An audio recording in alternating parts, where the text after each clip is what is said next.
Hello and welcome. It is the third hour here of the Eric Erickson program.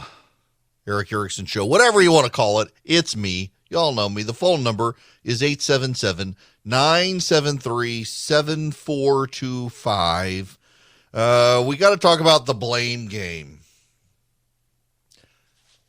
As I have repeatedly advised you, based on my time and expertise inside politics and the media doing commentary and analysis on politics, when one side starts claiming they got the message and they got to get the message out, and it's all about the message, and the message is what people need to hear, and we got a good message, and let's tell the message, and if we tell the message, we can turn things around, and it's the message. You're losing.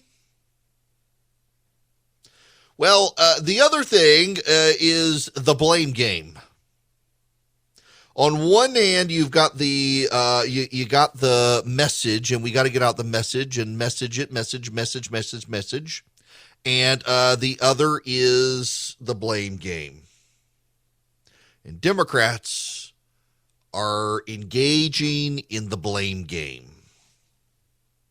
Here's the headline from the Washington Post. Worried Democrats poised to pin blame for high gas prices on oil companies. Lawmakers fed up with high gas prices will get the chance to vent their frustration as chief executives of 6 major oil companies hit the Hill. The House Energy and Commerce Committee hearing is the latest effort by Democratic lawmakers and the Biden administration to demonstrate to voters that they're working to bring down prices at the pump amid fears in the party that inflation could contribute to heavy losses in the midterm elections. President Biden has placed much of the blame on Vladimir Putin, but Democrats increasingly have gone after the oil and gas industry as well. Progressives introduced a bill last month to tax oil and gas companies' profits and send the money to consumers as a rebate. Democrats have criticized stock buybacks.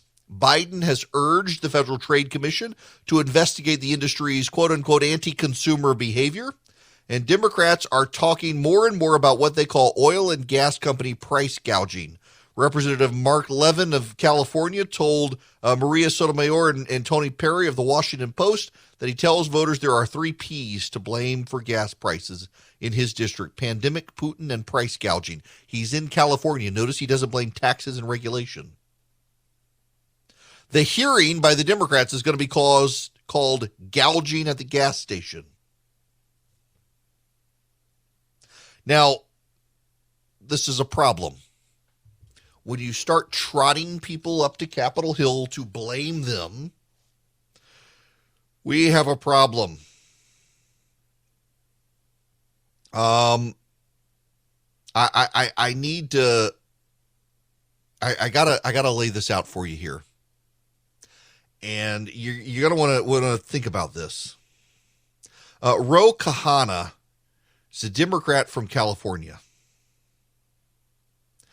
When oil executives appeared before his committee, the House Oversight and Reform Committee, in October, Ro Khanna grilled them on why some of them weren't moving faster to slow down oil production. So Democrats, progressives in October, wanted to know why the oil and gas industry wasn't reducing production. And today they want to know why they aren't producing more. This should be very easy for the American people to understand here. The Democrats need someone other than themselves to blame. Let's do a mind game here. You have a product. Consumers use the product. And the President of the United States doesn't want consumers to use the product anymore. He thinks it's bad. Bad for your health, bad for the environment, bad in some way. The president thinks it's bad. So the president and all of his political party target the product and target the company that produces the product and says they're bad. You shouldn't use it. They're bad. Stay away from it. We're going to regulate it. We're going to punish it. We're going to do everything we can to stop them. They put up regulatory hurdles. They slow down authorizations.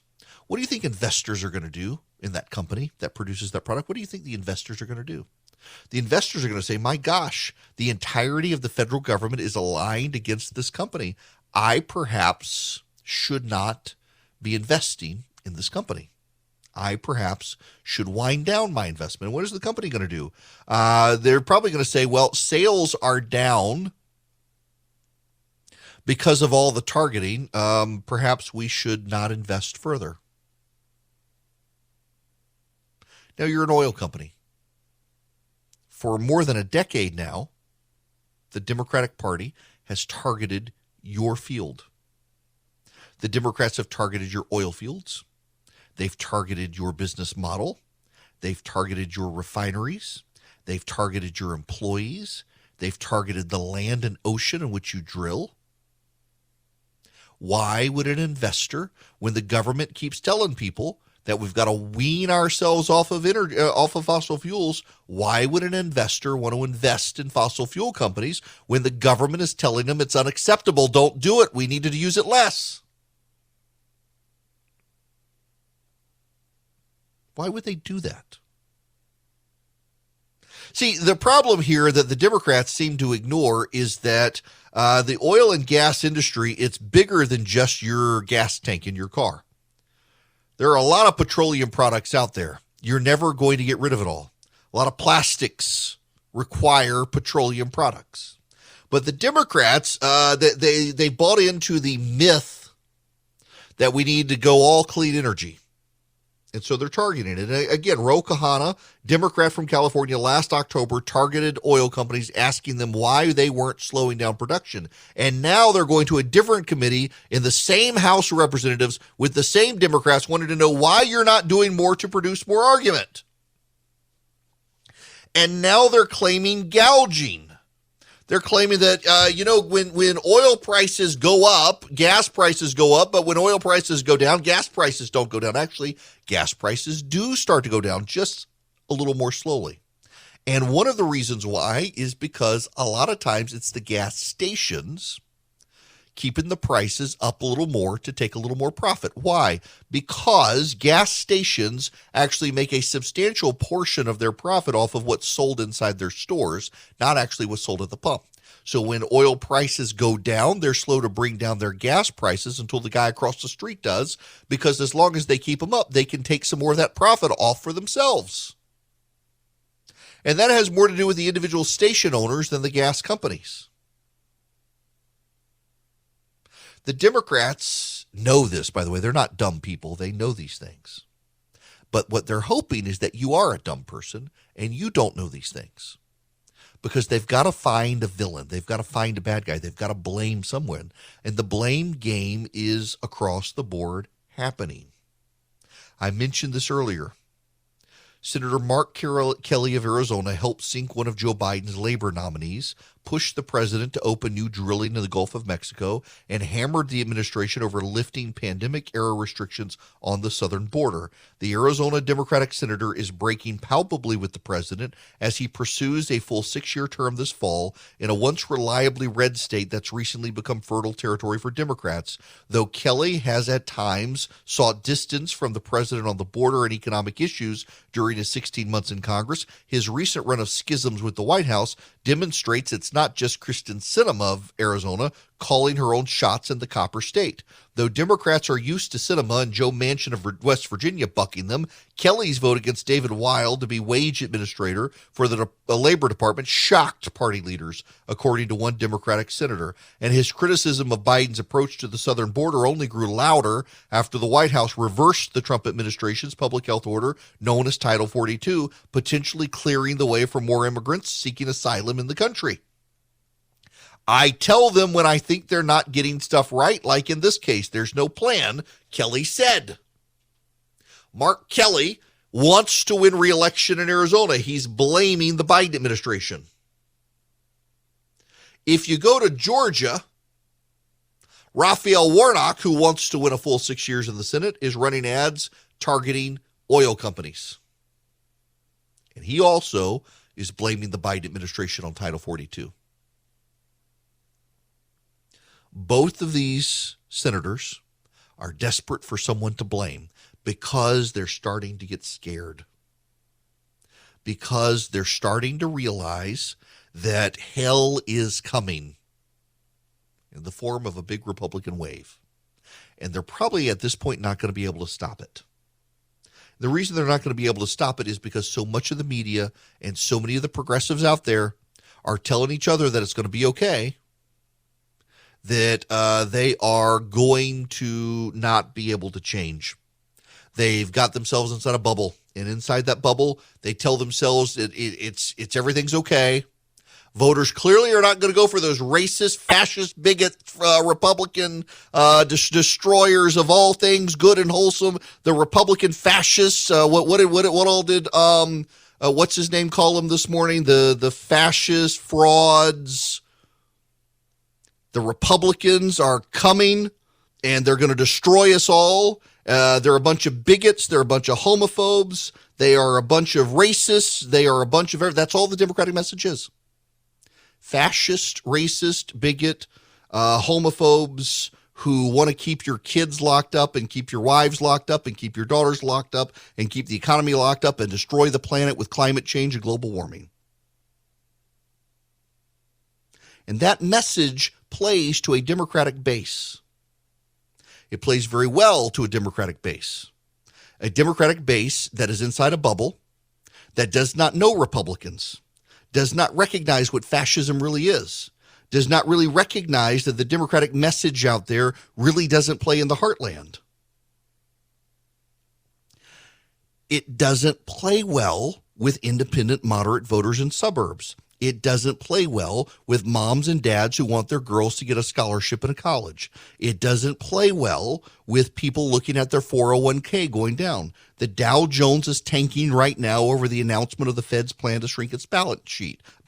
The Federal Reserve wants to reduce its amount of cash on hand, reduce its balance sheet, and the market is in turmoil. It's going to affect 401ks. It's going to affect everything. And the Democrats have to have somebody to blame other than themselves. And so they're yelling pejoratives at Republicans. They're trying to vilify Republicans. They're trying to talk about January 6th. They're trying to tie Republicans to Donald Trump and stolen election fantasies. They're doing everything they possibly can, finding every villain they possibly can, using every pejorative they possibly can to avoid taking blame for their own disaster.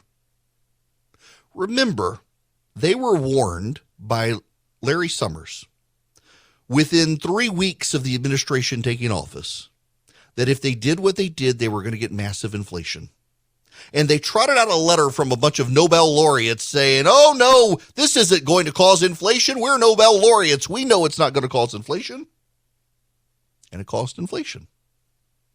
And they were warned, if you keep targeting the petroleum industry and keep curtailing supplies, at some point, something's going to come along where you're going to need gas and you're not going to be able to get it. And gas prices are going to go up.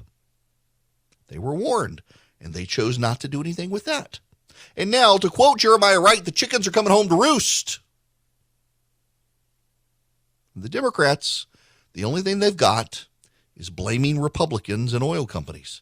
But just last week, they were blaming Republicans and Vladimir Putin. People kind of catch on after a while. They're being played. Hello there. It is Eric Erickson here. The phone number is 877-973-7425. Chris, you're going to be up next. Welcome to the program.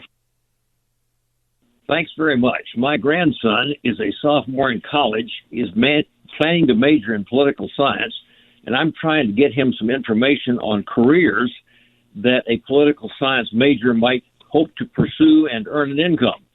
I listened to your history of your education and the various jobs that you have held leading up to your current broadcasting job. And I wonder if you have any reading materials, books, magazines, sources for counseling a young man who thinks he wants to major in political science. Can he earn a living? Can he find job satisfaction? Okay. So I'll give you my honest assessment. I don't know that I have anything to read. I will tell you in my honest assessment, a political science degree is kind of like pre-law track. And if you go to college, you get a college degree, you're going to be able to get a job somewhere. And if you want to go to Washington or you want to work for the government, a political science degree is actually a good degree to have, because you will increasingly find as you go along in life that there are a lot of people who think they know stuff and really don't about the way the world works. Particularly the way government works. Having a political science degree helps there. If you have a college degree, you tend to have doors open for you that you not having a college degree, those doors will never be open. It doesn't matter what your degree is in. Psychology, sociology, English, history, political science. But most people, in my experience, who get a degree in political science do a couple of things. They go work in government or politics or go to law school. And that's where you really get your degree. Now, listen, I haven't practiced law on a daily basis since 2005, and I finally stopped practicing law in 2006. And I don't regret, I'm still paying my student loans, by the way. I've got another decade on my student loans, a little more than a decade on my student loans. And I don't regret my law degree. But in fact, I don't know that I would go to my law school, particularly my law school. The bar passage rate is embarrassing now. When I was in law school, it was a 90 some odd % passage rate, and now it's down below 80%. Embarrassing. But law school teaches you to learn to read and write and think in ways that you don't in undergrad. I essentially, when I got to law school, had to relearn how to write and relearn how to research and relearn how to put arguments together in a way that has certainly helped me in talk radio in ways that I otherwise would never have had at a law school. It's absolutely, it was, now I wish I still wasn't paying all the loans, but the thinking process and the research component and the way to build arguments and the way to read deeply, quickly, legal arguments and be able to process them has been a tremendous help to me, even beyond law, being on television, being on radio. But if you want a political science degree, I would encourage you to figure out how you're going to use a political science degree. And if it's in campaigns, go start volunteering when you're in college. Get that experience in college from working on political campaigns. And understand that a lot of people don't make a lot of money doing political campaigns. Now, there are a lot of great consultants who do, but most people don't. Most people, they don't do very well with their political campaigns, running political campaigns. The political consultants be a dime a dozen, but then you can get a job in government or you go to Washington, D.C. I'll tell you, I went to law school because I was working for then Congressman Saxby Chambliss in Georgia, and he told me that a law degree is like an MBA for politics. You get your poli-sci degree, you go to law school, you're in law school for 3 years, you go to Washington, D.C., and all the doors open if you have a law degree. They really do. But do you want to go an additional 3 years after your 4-year undergrad, particularly when so many law schools are going so woke? I don't know that you do. It's a tough call. But poli-sci, it can open some doors for you in politics if you get that degree. Hello there. Yes, I had my braces in earlier and tried to say the word fascist. Did not come out as fascist. I am sorry. Usually I'm pretty good with these stupid Invisalign braces in my mouth. But sometimes they muddy my mouth and, so we will move on. My apologies. Goodness gracious. Dr. Laura says if you listen to her show that you can wear them all the time and they're fine. And they generally are, but I'm behind, and so I'm rushing through in any event. Okay, Joe Biden, he apparently forgot the name of the former president of the United States. I mean, it's just so outrageous. That $2 trillion tax cut, the last guy. What was his name? Anyway, the last guy.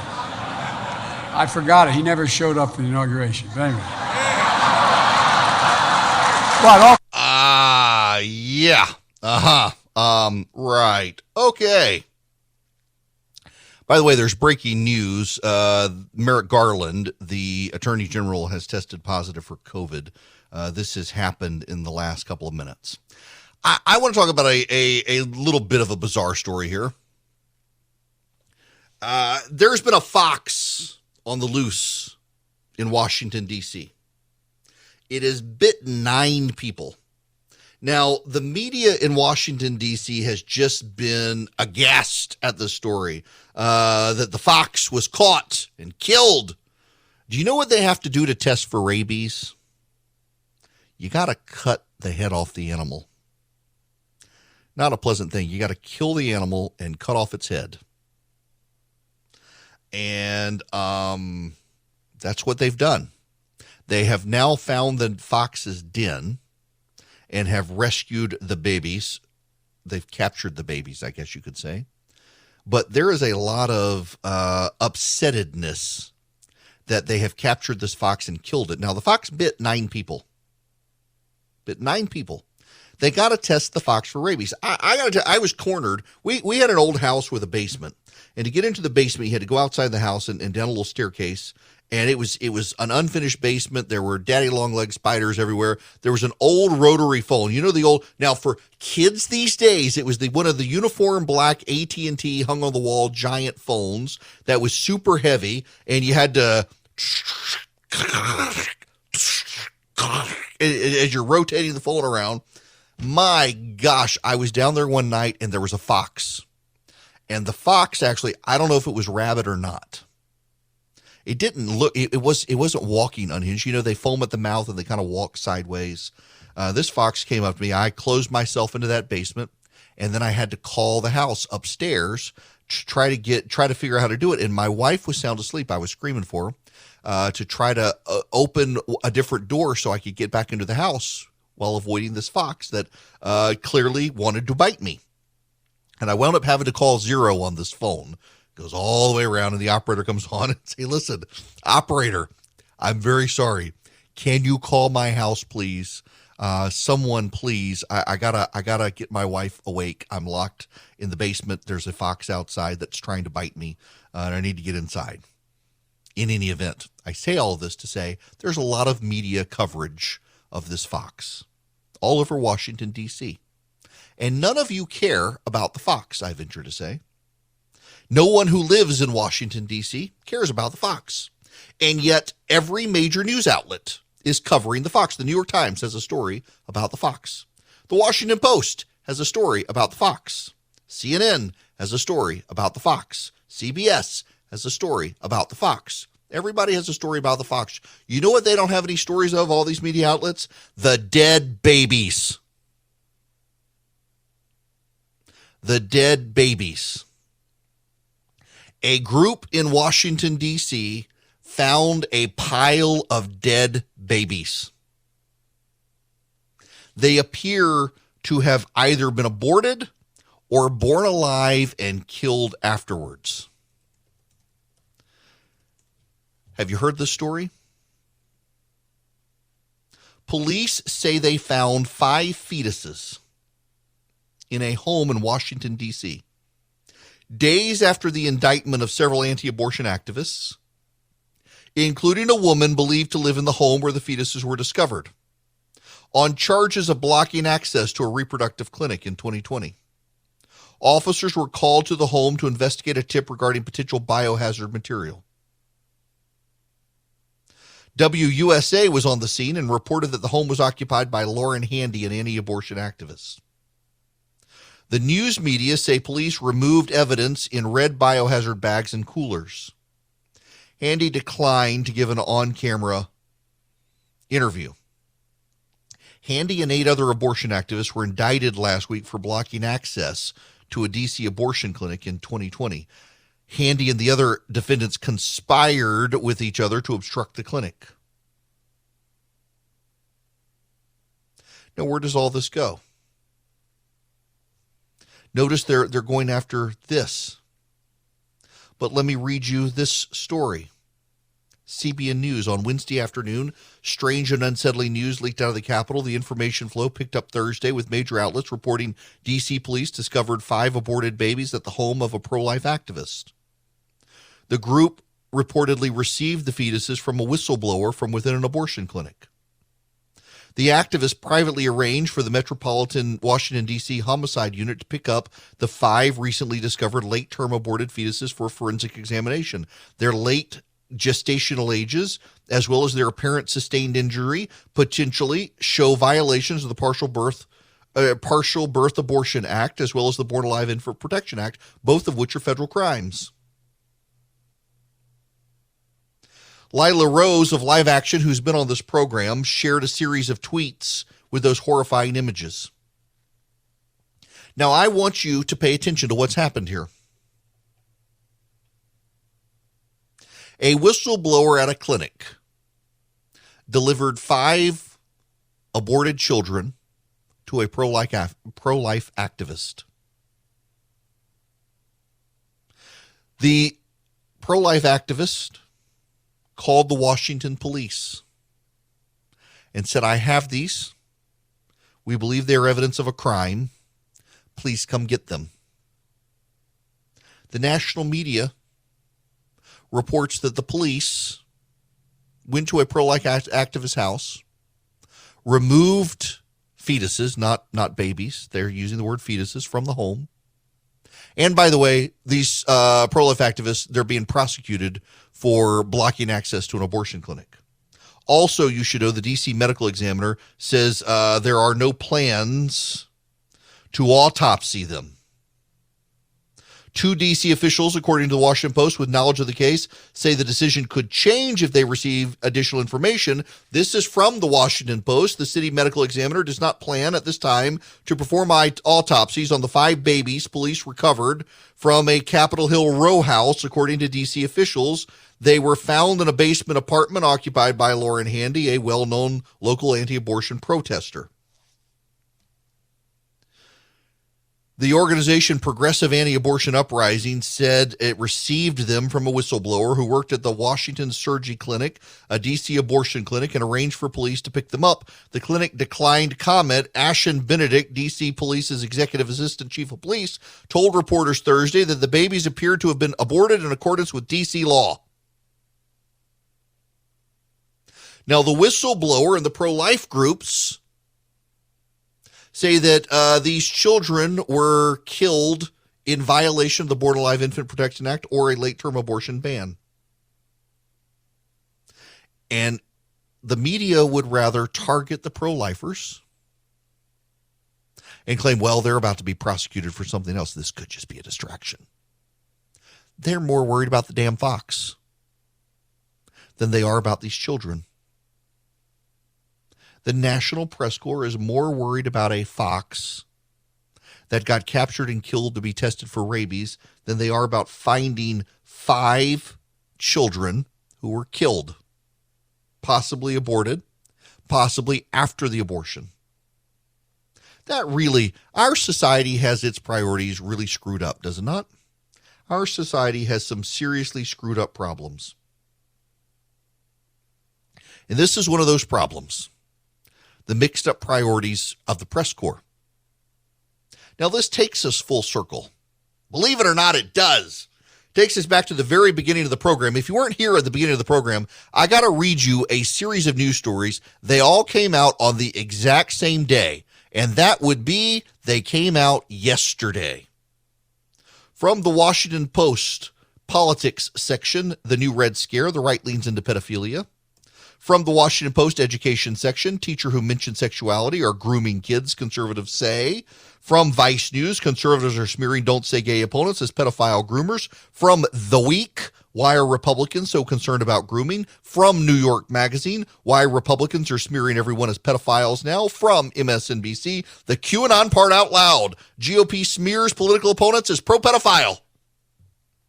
All of these stories released on the exact same day, yesterday. Again, it's the priorities of the left and catering to the priorities of the left and catering to the voices of the left and catering to the concerns of the left and catering to the views of the left, of catering to the ideology of the left and catering always to the left. And they're leaving so much on the table. They're leaving so many stories out. And again, so much of the media bias is on not what is covered, but as what's not covered, and on how the things that are covered are covered. And so anyone who's not a progressive can hear these stories and think they must be not telling me something. And you know what happens is people go off in search for what they're not being told by the media. You know where they often wind up? Down the rabbit holes. The conspiracy theorists. Because the media isn't telling you the full story. And so you go looking for the full story and you find a site that appears to be a compelling site. And it's actually a conspiracy theorist and you don't know any better, and slowly you're reeled in. You have no idea. Because the media is more concerned with stories like a fox running wild on Capitol Hill than they are about 5 dead babies found in an apartment. Because those dead babies came from a pro-life activist whistleblower at an abortion clinic.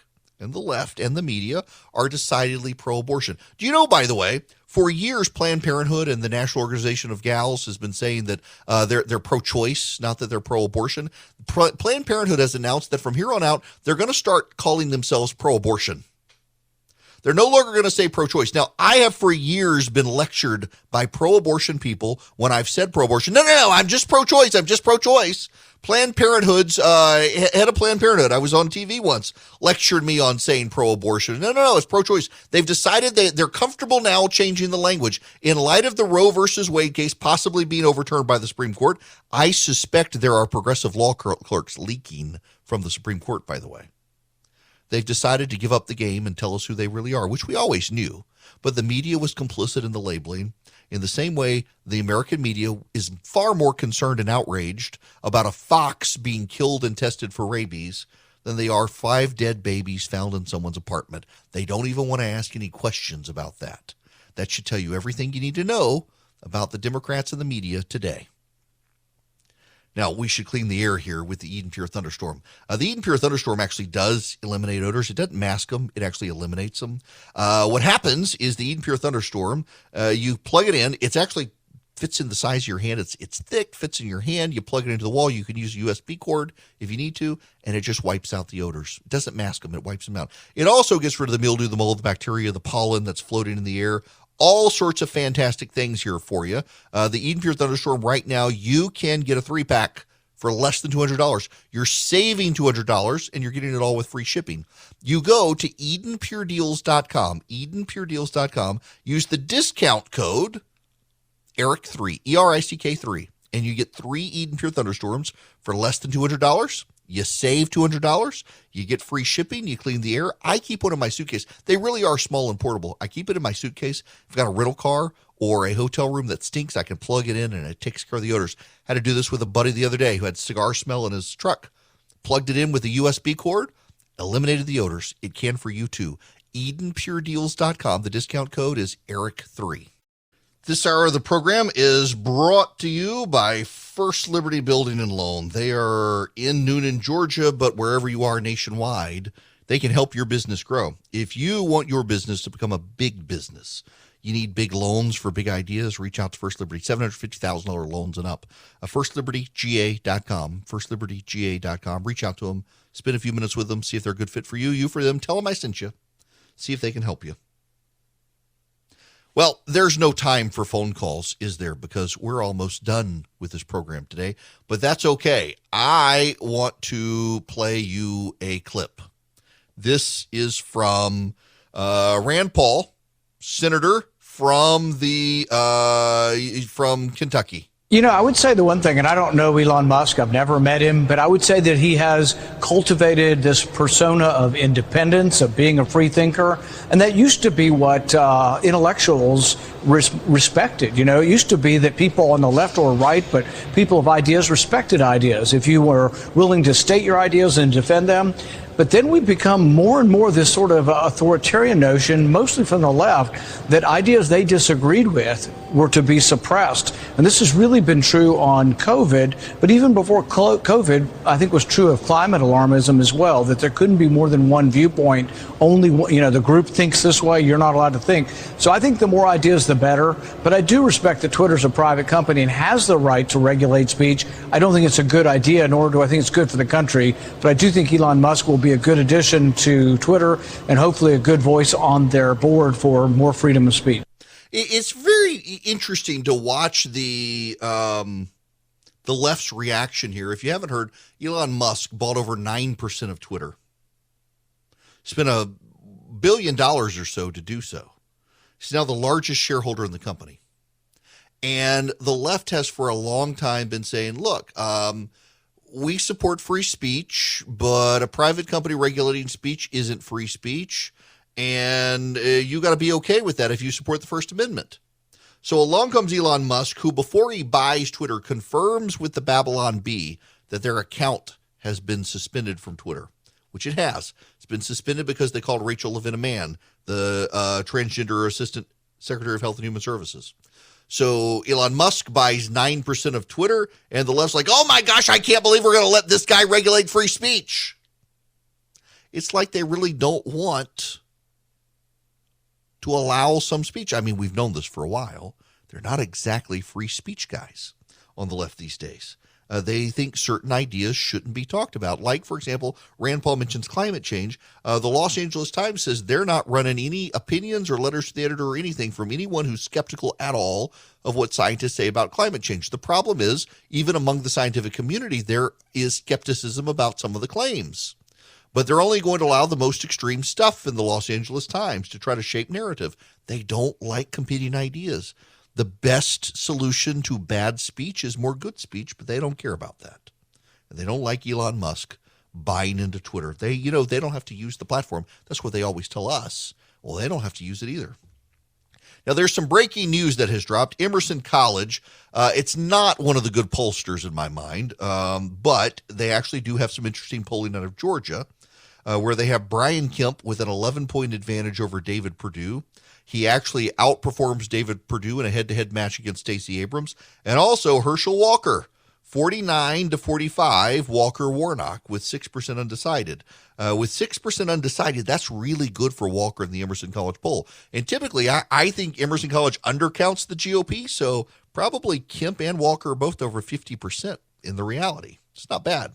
The regular season is heating up, new stars are emerging, and that means more opportunities to win up to 25 times your cash on Prize Picks, the most exciting way to play daily fantasy sports. Just select 2 or more players, pick more or less on their projection on a wide variety of stats, and place your entry. It's that easy. Let it fly to turn $10 into $250 with just a few taps. Easy gameplay, quick withdrawals, and injury insurance on your picks are what make Prize Picks the #1 daily fantasy sports app. Watch your favorite players and get paid doing it this basketball season. See your entries make progress during the game or make new entries for the second half and the fourth quarter. 3-pointers, assists, rebounds, and everything in between are yours for the taking. Join the Prize Picks community of more than 7 million players who have already signed up. Right now, Prize Picks will match your first deposit of up to $100. Just download the Prize Picks app and use code GET100. That's code GET100 on Prize Picks for a first deposit match of up to $100. Prize Picks. Pick more, pick less. It's that easy.